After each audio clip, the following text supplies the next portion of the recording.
The first thing Mara Klein learned after the accident was how loud a quiet room could be. The hum of the oxygen concentrator. The ticking of the clock above her dresser. The faint creak of pipes behind the walls. Sounds she'd never noticed before now stretched across her days like long shadows. Her world had collapsed to a single room on the third floor of her narrow townhouse. A bed angled toward a window. A small table crowded with pill bottles and water glasses. A phone always within reach. Below her, the city carried on. Sirens rose and fell. People argued, laughed, lived. Mara listened. At first, that was all she could do. 3 months after the accident, Mara dreamed she was standing. It was so ordinary she didn't question it at first. She stood at the foot of her bed, looking at herself lying there, pale, still, a thin blanket tucked up under her arms. Her first thought was not fear. It was irritation. I must be dreaming. She turned toward the door. The hallway beyond was dim, familiar. She walked, down it, her steps light, silent. No pain. No effort. At the stairs, she hesitated. She hadn't been down them in months. Then she went. When she woke, her body felt heavier than ever.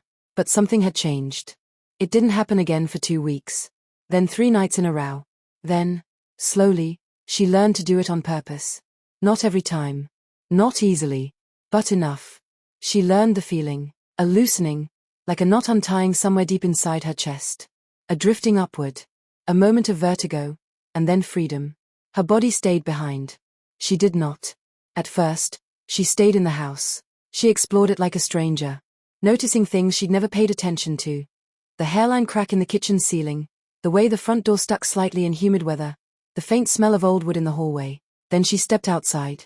The city at night was different when you weren't bound by weight or fear.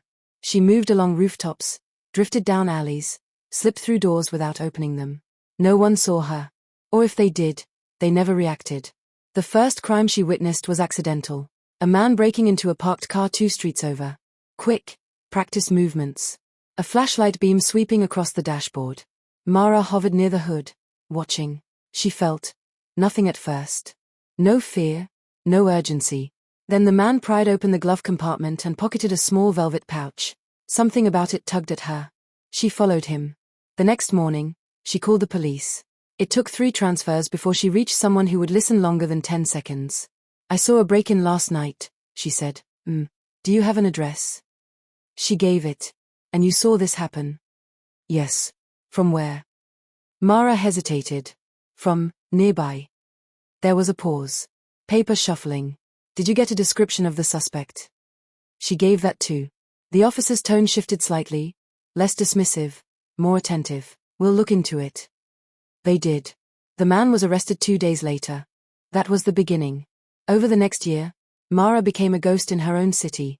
She learned its patterns, its secrets, the quiet places where things went wrong. She saw things no one else could. A drug deal in the back room of a laundromat. A fight escalating behind a bar. A stolen bike hidden beneath a top in an alley. Each time, she called it in. Each time, she kept her explanations vague. Each time, the police followed up. And slowly, someone started noticing.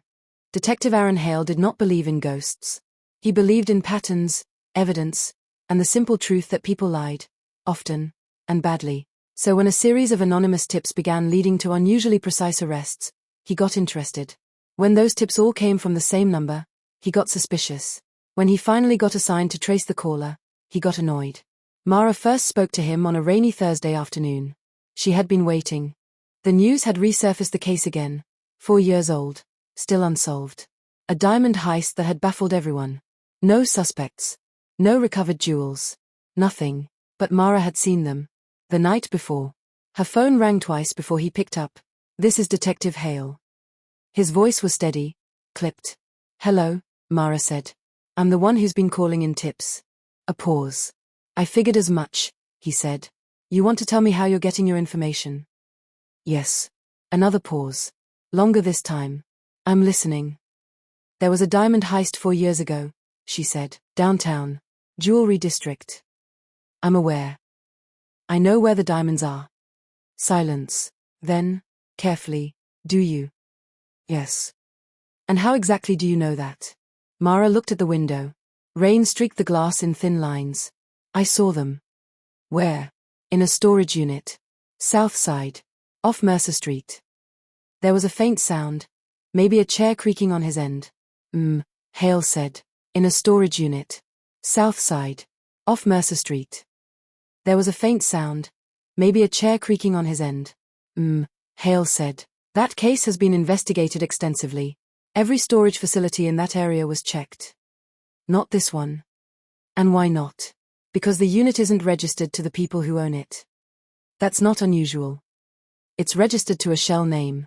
One that hasn't been used anywhere else. Hale exhaled slowly. And you just stumbled across this? Yes. How? Mara closed her eyes. I walk, she said. You walk. At night. And you just happened to walk into a locked storage facility, into a locked unit, and find 4-year-old stolen diamonds. Yes. Do you understand how that sounds? Yes. Because it sounds like nonsense. I know. Another pause. Then, sharper. Are you involved in this, Ms. Mara Klein? Ms. Klein, are you involved in this in any way? No. Do you know who is? I've seen one of them. Name. I don't know it. Description. She gave it. Hale was quiet for a long moment. Let me be clear, he said finally. If this is a prank, or a false tip. It's not. And if I go down there and there's nothing, there will be. He hesitated. Unit number. 314. Facility name. She told him. Another long silence. Then, stay by your phone. I will. The line clicked dead. Hale didn't expect to find anything. But he went anyway.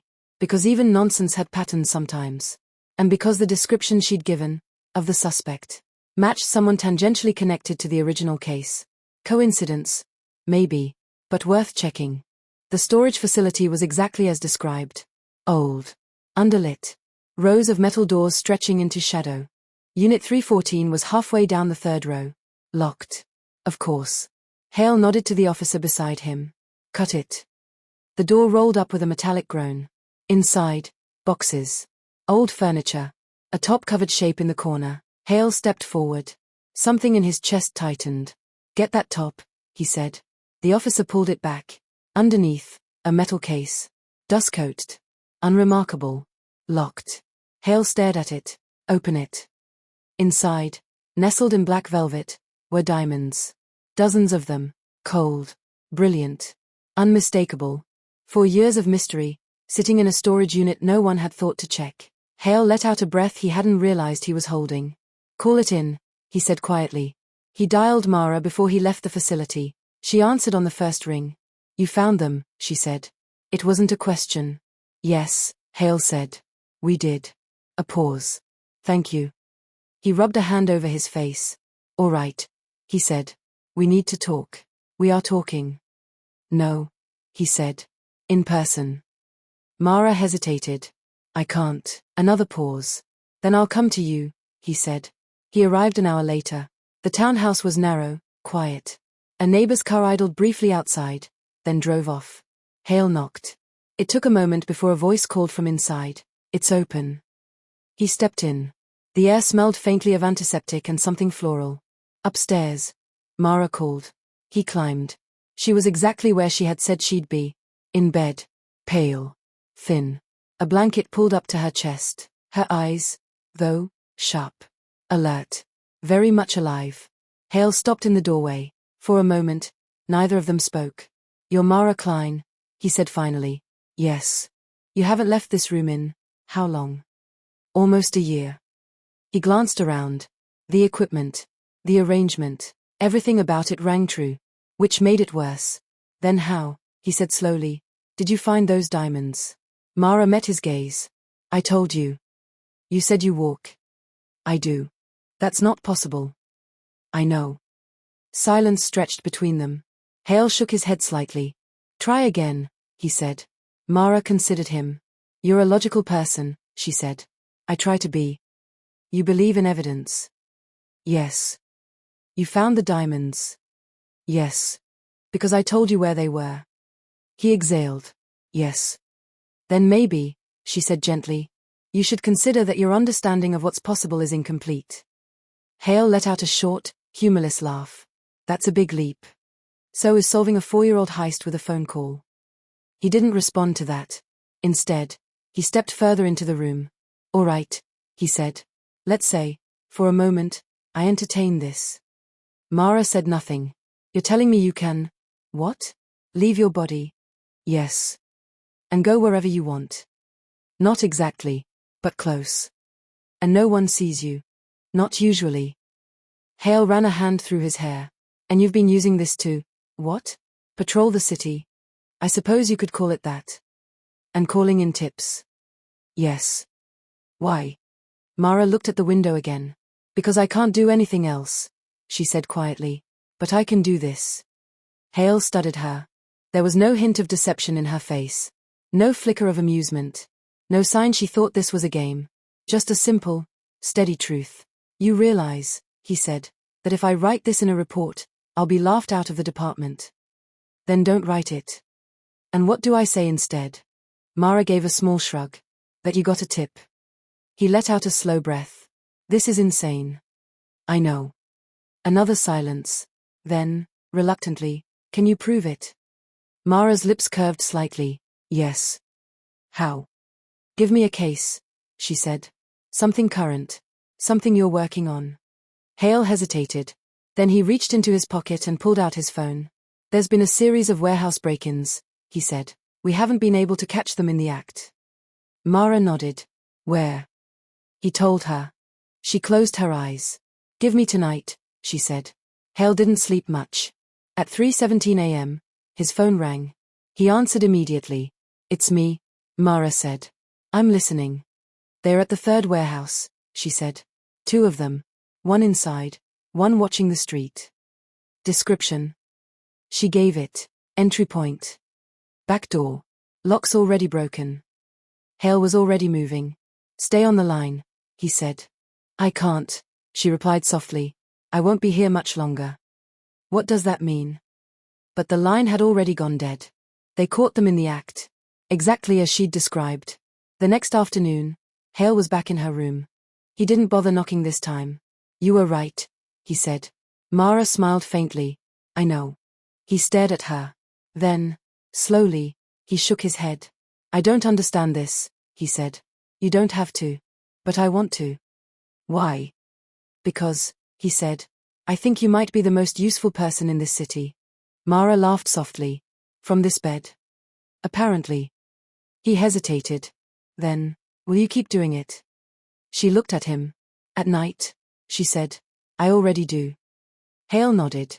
Then I'll keep answering the phone. For a moment, something like a partnership settled between them. Strange.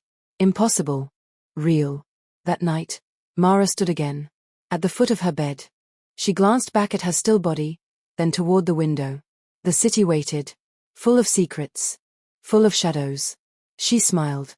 And stepped out into the dark.